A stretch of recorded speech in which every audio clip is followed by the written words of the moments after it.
Hi, I'm Steve Rowe, Executive Director. I'm recording this video the morning of Friday, March 10th. It will be uploaded and available to you later today.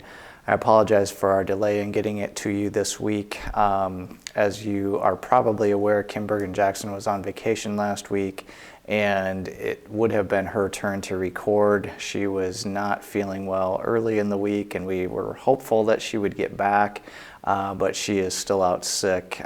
So you get me this week rather than Kim. I want to start by thanking Lindsay Reed, Bruce Titus, David Anson, and Greg Jones for being in front of the camera last week to record the weekly video update.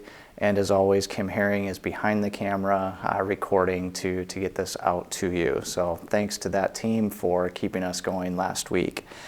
Our COVID case counts are coming down slowly. Within independent living, I am currently aware of four of our residents who are quarantined in their apartment for anywhere from another day or so to a few more days. We also have 7 employees who are out, and unfortunately a number of those employees are within our environmental services department.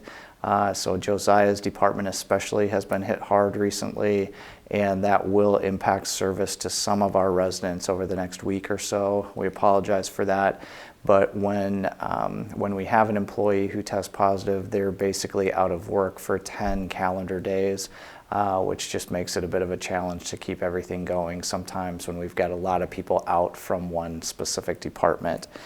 So enough about COVID, that's what I know. You also may have noticed we took off masks for all of our staff again. It's like, or at least staff in independent living.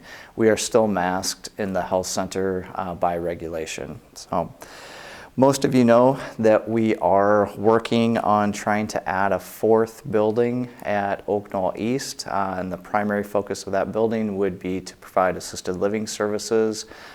So that as somebody at the East Campus needed assisted living, they would not have to transition over to the main campus. They could receive those services at the East Campus. It would also give us additional capacity for serving more people in that assisted living setting. So we are trying to make that happen. As we go through this process, we needed to get city approval, and that really starts with submitting information into city staff. We have done that formally.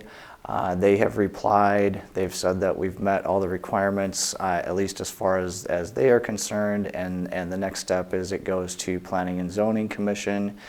The Planning and Zoning Commission, I learned on Tuesday, will now meet next on April 5th. So we intend to, we're hopeful of being on the agenda for that April 5th meeting, and assuming that it passes out of Planning and Zoning, it will then go to the City Council. And the City Council process is 3 consecutive readings. So at each of 3 meetings coming up for City Council, it could potentially be read and reviewed and hopefully approved. It is sometimes possible to collapse the 2nd and 3rd readings, but we're possibly going to be out to about the end of May before we actually finish that approval process with the city. We have intentionally stopped the architectural work on that project for now, because the concern that we have is to go from the conceptual plans that we currently have all the way through to construction drawings, which tell the general contractor, hey, here is exactly where that foundation footing needs to go. There's a lot of architectural work that goes into that, and all of that work costs money, and if we ultimately don't get approval from the city, we would then have spent a bunch of money for plans to build a building that we can't build. So we're just going to put a hold on the architectural design work for now until we have at least preliminary indications that the city is going to approve this, and then that work will continue. Our hope still is that we would be able to get into the ground late this fall and get foundation in so that they could work through the winter. But with the pushback on that initial Planning and Zoning Commission meeting, it just makes that schedule a little bit tighter. So that may be possible, it may not be possible, but we'll just keep pushing ahead as quickly as we can on that. Similarly, we have submitted informally to city staff the redevelopment plans for the main campus. As you know, it's a large, complicated project. City staff was kind of overwhelmed when they looked at the scope of this project, and we did receive feedback from city staff, primarily related to parking and building height, and there's some work that our architectural team needs to do to respond to the concerns that the city staff had voiced. So that's kind of an iterative process, easy for me to say, and we'll keep going back and forth until ultimately we have a plan that city staff can support, and then it will go through planning and zoning and city council again, because we're using the property slightly different than how it is currently zoned for, so it has to go through all of those different approval processes. So that's what I can tell you about those two projects at this point. Looking ahead over the next couple of weeks at our program schedule, we have a couple of world-class musical programs that I'd really encourage you to try to attend if that's possible. Next Thursday, March 16th, Ksenia Nosikova is returning to perform in the Hayden Community Room. She is a world-class pianist who has performed in concert halls truly all over the world.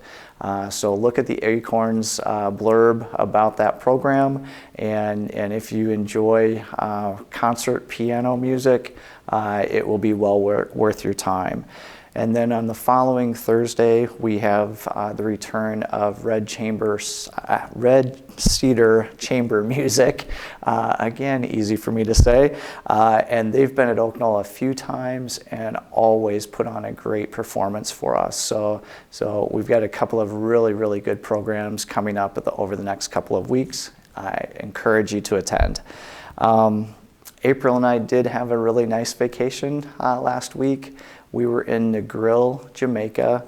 The first night that we got there, we went to dinner right around 6:10, 6:15, and saw the most beautiful sunset that I've seen in a long time. So it was nice to be in that environment for 8 days, where the most difficult decision that we made was, are we on the beach today or at the pool today? So came back refreshed, ready to continue our work here, and just looking forward to making progress wherever we can. Hope you're all doing well, and I hope that Kim is back next week to provide this update, and I will see you in a couple of weeks. Take care.